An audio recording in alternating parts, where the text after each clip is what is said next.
व्यासं वसिष्ठनप्तारं शक्तेः पौत्रमकल्मषं पराशरात्मजं वन्दे शुकतातं तपोनिधिं व्यासाय विष्णुरूपाय व्यासरूपाय विष्णवे नमो वै ब्रह्मनिधये वासिष्ठाय नमो नमः अविवे सर्वजिष्णवे यस्य स्मरणमात्रेण जन्म संसारबन्धनात् विमुच्यते नमस्तस्मै विष्णवे प्रभविष्णवे ॐ नमो विष्णवे प्रभविष्णवे श्रीवैशम्पायन उवाच श्रीभीष्मोवाच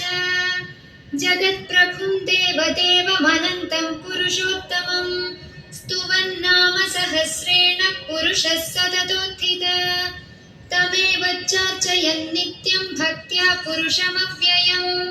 ध्यायन् स्तुवन् नमस्यंश्च यजत्या पुण्डरीकाक्षं सत्त्वैरर्चेन्नरः सदा परमं यो महत्तेजः परमं यो महत्तपः परमं यो महद्ब्रह्म परमं यत्परायणं पवित्राणां पवित्रं यो मङ्गलान्ति पुनरेव युगक्षये तस्य लोकप्रधानस्य जगन्नाथस्य भूपते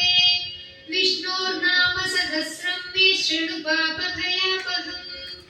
यानि नामानि गौणानि विख्यातानि महात्मना ऋषिभिः परिगीतानि तानि वक्ष्यामि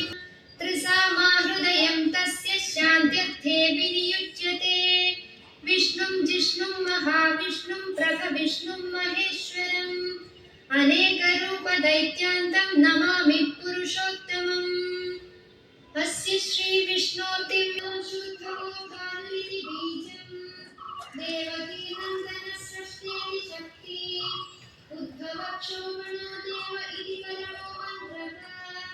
शङ्खभृङ्गण्डकीचक्रीति कीलकैर्मण्डिताङ्गः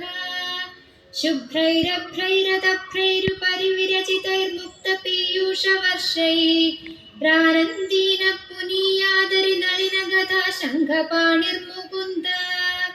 भूपादौ यस्य नाभिर्वियतसुरनिलश्चन्द्रसूर्यौ च नेत्रे कर्णावाशा शिरोदौर्मुखमभिदहनो यस्य वासदेयमब्धिः अन्तस्थं यस्य विश्वं सुरनरखगो भोगिगन्धर्वदैत्यैः चित्रं रम्यते तं त्रिभुवनवपुषं विष्णुमीशं नमामि शान्ताकारं भुजगशयनं पद्मनाभं सुरेशं